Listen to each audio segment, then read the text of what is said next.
I hope you're not too disappointed when I tell you I'm not going to teach you Taekwondo today. Ray's disappointed. I can see it in his face. If you're curious about learning Taekwondo, I'll be happy to discuss that with you after the service. The Once and Future King is a book written by T.H. White in 1958. It is the author's take on the mythos of Arthur and Camelot with a twist.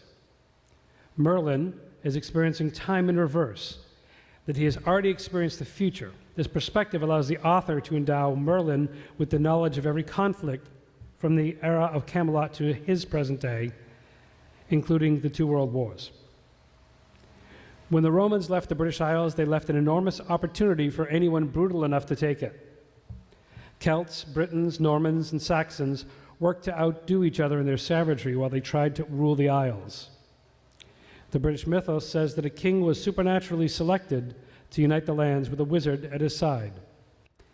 In The Once and Future King, Merlin comes into young Arthur's life when he was a simple orphan called Wart in the care of a minor lord. And it went that Merlin tried to show Wart the way of things. Wart's favorite way of learning was for Merlin to turn him into an animal that he might learn directly from their wisdom. On this day, they became fish and swam together in a moat. The reason for the visit was to introduce Wart to the king of the moat. The king of the moat had frightening teeth and looked like he was trying to decide whether or not to eat them both. Wart was nervous and swam behind Merlin.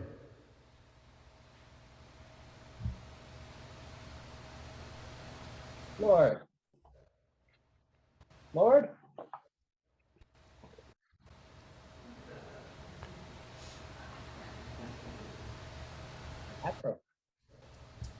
Lord, I have brought a young professor who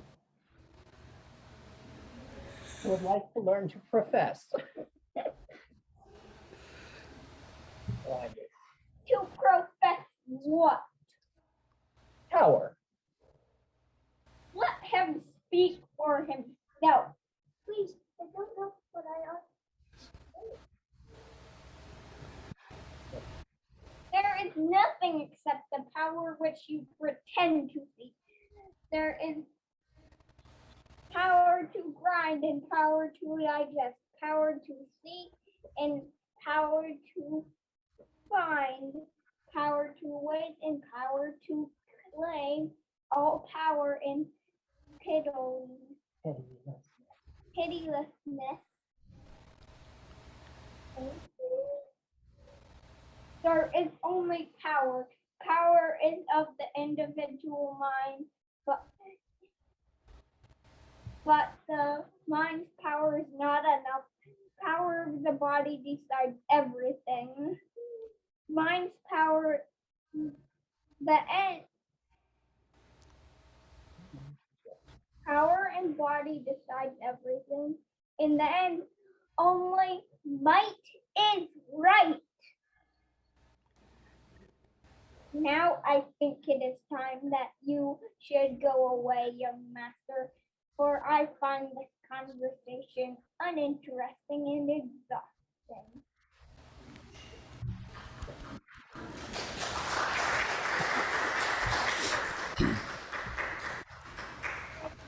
My memories before grade school certainly aren't perfect.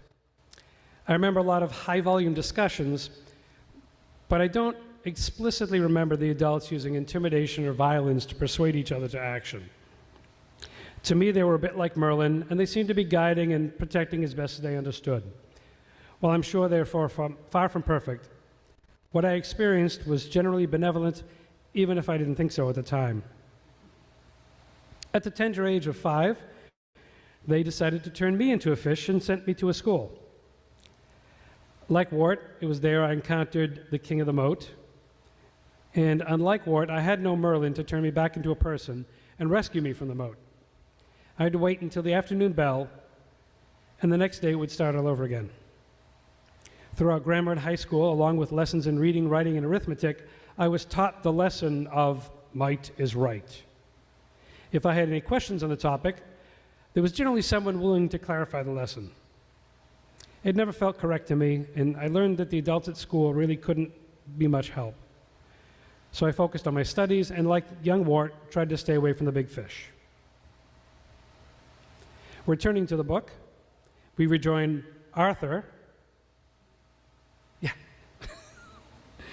After he has retrieved the sword and the stone. He is now king of all Britons, and while Merlin continues to advise him, the youthful days of being transformed into animals have faded into the long past.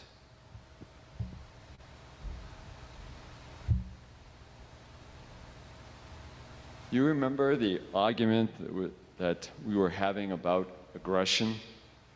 Well, I thought of a good reason for starting a war.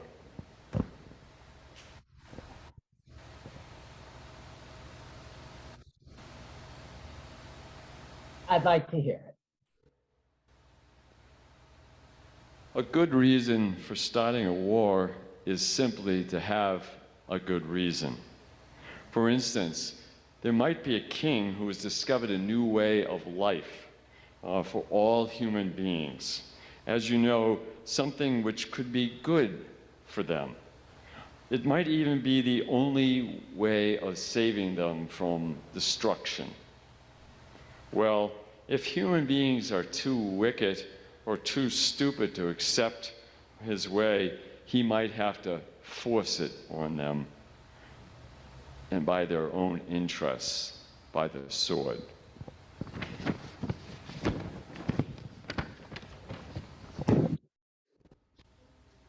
Very interesting.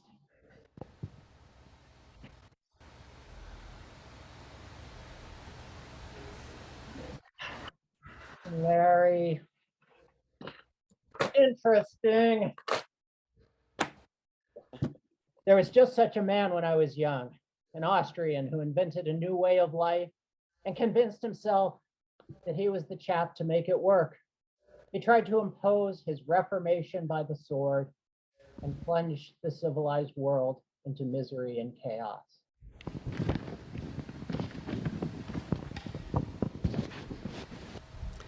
Far too much of the media of my youth featured revenge fantasies. American popular culture celebrated the predestined success of muscled, cisgendered white men with a duffel bag full of weapons and a script full of one-liners. I recall a lot of cheering when Marty McFly punched Biff in the nose. At that time, it made sense to me. Of course we were right. We were America. We just needed to get everybody else in line. Think for a moment of the popularity of the image of Captain America punching the aforementioned Austrian. If someone at the time called me a fascist, I would have been horrified. Fascists are the bad guys. It says so right here in the history book. Strange thing is, they would have been right. Imposing a worldview by force is the very definition of fascism, even if I couldn't see it. By high school, I had gotten pretty good at avoiding the big fish. I even had designs on fixing the inequalities by becoming a big fish myself. I remember a certain confrontation in regards to the reputation of a young lady in which, by popular acclaim, I had won the day. Or so I thought. The individual in question started even more salacious rumors soon after. But it should have worked. As the author Robert Heinlein wrote, "Violence, naked force has settled more issues in history than has any other factor."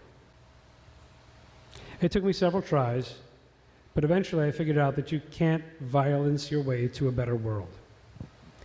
If you use force to change the world, whatever the motivation, you validate anyone who wants to use force to change it back.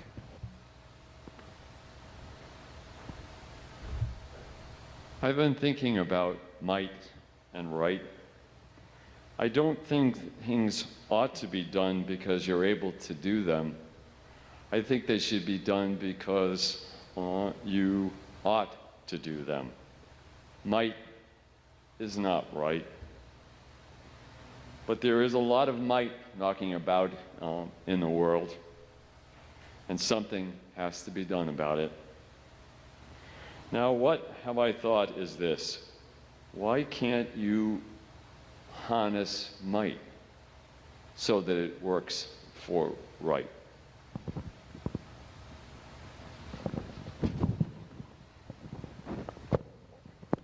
When my children started in the same school system, we discovered that the big fish with teeth still ruled when the teacher was turned away. Earlier this summer, you may have been here when Mark shared some of his experiences. I knew that hitting back wasn't going to resolve anything, and I wanted my children to have more options. When Joyce and I were just starting out on our great adventure together, we had many conversations about how we'd raise our family. One of those discussions centered on a disagreement about martial arts. I advocated the position that it was necessary and important for our children to learn a martial art. Joyce took the opinion that somehow teaching children martial arts would encourage them to be more violent. I took the position that expertise in a martial art leads to fewer acts of violence, not more. I wanted my children to learn skills that would give them other choices and the confidence to use them.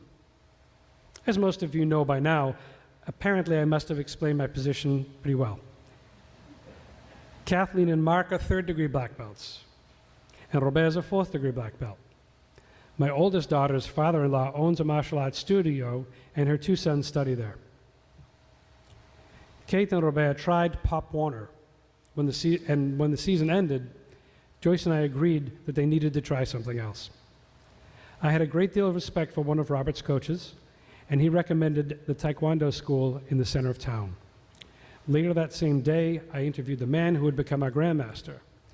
Two of our children started studying Taekwondo a few days after that. Kate seemed to have a natural ability for it. Robert was and still is quite good at memorizing forms. About a year later, I joined them. Mark joined after Kate went off to the Navy. At first, my goal was for my children to be able to learn how to defend themselves and use that to develop enough confidence that they could resolve conflicts peacefully. Then we discovered the joy in seeing just how good we could get. The camaraderie of training with others whose goal was not to harm but to improve. We took great joy in lifting each other up. A better partner made you a better competitor, that made you a better partner, and so on. We discovered the joy in competing. Taekwondo competitions generally consist of 3 events: full contact sparring, breaking, and forms. Our family quickly developed a reputation for excellence in board breaking and for being fierce, if not always winners in sparring matches. Taekwondo was a demonstration sport in the 1988 Summer Olympics in Seoul. Our Grandmaster's Grandmaster, Youngwei Koo, was part of that demonstration team. Taekwondo sparring has been an Olympic event since 2000. Pierre de Coubertin is generally accepted as the father of the modern Olympic movement, and his words illustrate what we learned as we developed in the sport. L'important dans la vie, ce n'est pas le point de triomphe, mais le combat. L'essentiel, ce n'est pas d'avoir vaincu, mais de s'être bien battu. And for everybody else in the room, the important thing in life is not the triumph, but the struggle. The essential thing is not to have conquered, but to have fought well. But like Arthur's Camelot, envy and jealousy disassembled our round table. I won't bore you with the details, but late in the summer of 2019, what was left of the school was sold. A month later, our Grandmaster tried to make a fresh start, but with the underlying issues still present, everything that contributed to the downfall of the first school followed the second. The pandemic put it to a merciful end. At the end of the book, we see Arthur at the end of his lessons. He is no longer young wart, but is well along in years. The Knights of the Round Table, gone. Merlin, vanished. Arthur's son, preparing an army for a battle that will undo Arthur's life's work. Guinevere, left. Lancelot, too. It is his long, dark night of the soul. The next morning will be his last. Arthur calls for a page to run an errand and changes his mind when he realizes young Tom is likely to die with him in the morning.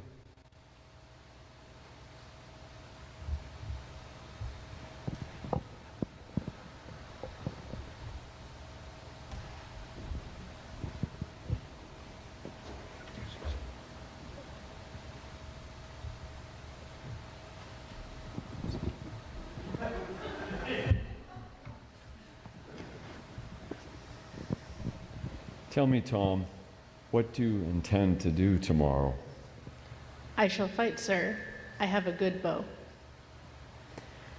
And you will kill people with this bow? Yes, my lord. A great many, I hope. Suppose they were to kill you. Then I shall be dead, my lord. I see. Could you understand if I asked you not to fight tomorrow? I should want to fight. Everyone wants to fight, Tom, but nobody wants to know why. Suppose I were to ask you not to fight as a special favor to the king. Would you do that? I should do what I was told. Sit for a minute, and I will tell you a story. I am a very old man, Tom, and I was young once. When you are old, you will be able to tell what I have told you tonight, and I want to do that. Do you understand this want? Yes, my lord. Put it like this. There once was a king called King Arthur. That is me. When he came to the throne of England, he found that all the kings and barons were fighting each other like madmen. There were practically nothing which would stop them from doing what they pleased. They did a lot of bad things because they lived by force. Now this king had an idea, and the idea was that force ought to be used on behalf of justice, not on its own accord. He hoped if he could get his barons fighting for truth and to help oppressed people and to redress wrongs, then their fighting not be such a bad thing as it used to be.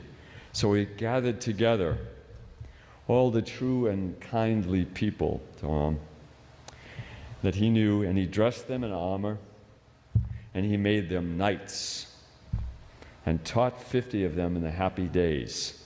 And King Arthur loved his table with all of his heart, trying to set the world to right. That was the king's idea. I think it was a good idea, my lord. It was, and it was not. For some reason, things went wrong.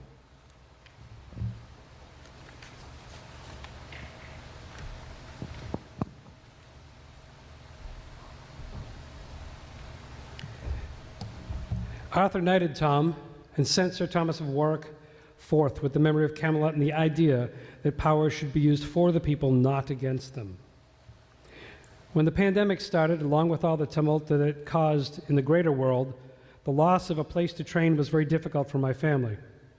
We started training in a nearby park, but we quickly discovered that rain made for miserable training. We remembered the gazebo in the high school complex and started training there. We didn't know how to get permission, and to be honest, we were reluctant to ask.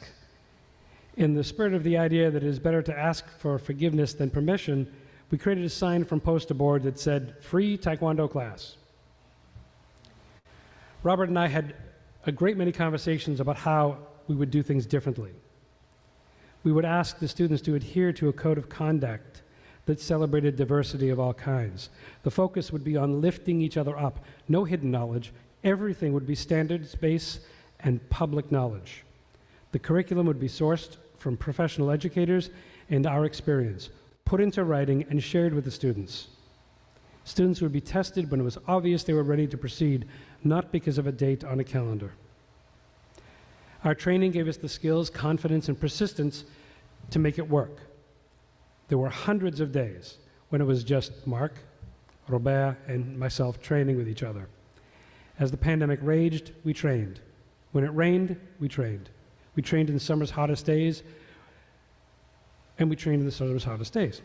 When the days shortened, we trained in the dark and in increasing cold. It even snowed on us a couple of times.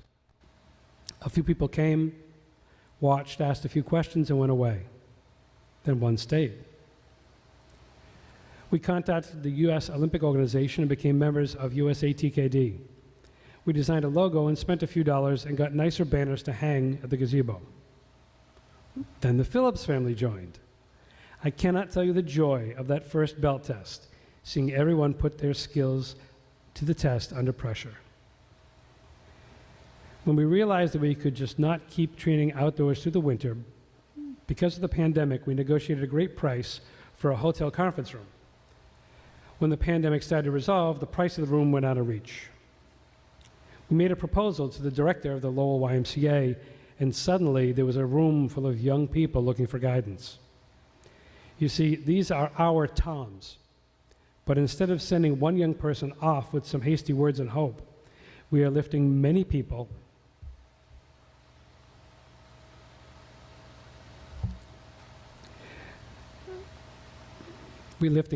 by giving them skills, raising their confidence, fostering a desire to excel, and reinforcing the message that every last one of them has potential that they can't even imagine.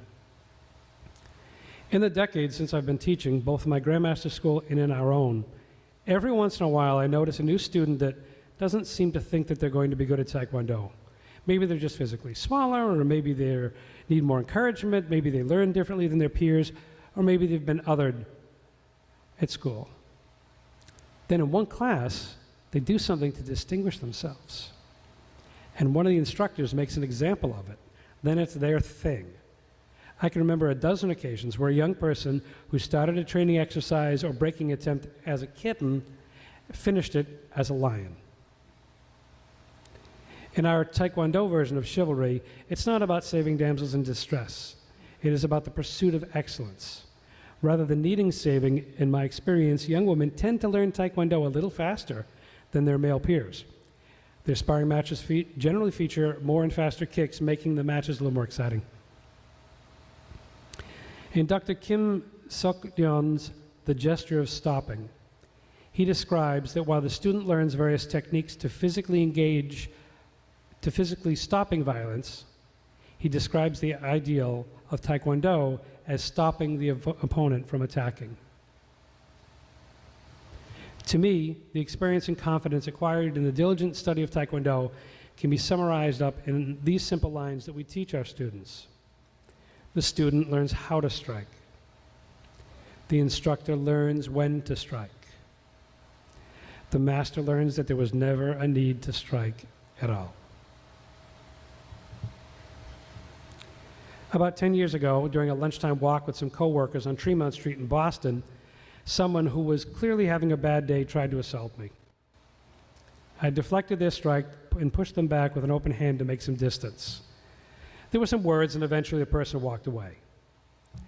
The coworkers who witnessed the incident immediately asked, "Why didn't you mess him up?" My answer was the same when they related the story to other coworkers who asked the same question, because I didn't need to. There was a king once called King Arthur. Arthur's idea was to redirect might, to try and set the world to rights. Camelot represents the ideal of using the spirit of physical competition to create more good in the world. I see the aspiration of this ideal in the Olympic movement and the reality of it in the study of Taekwondo.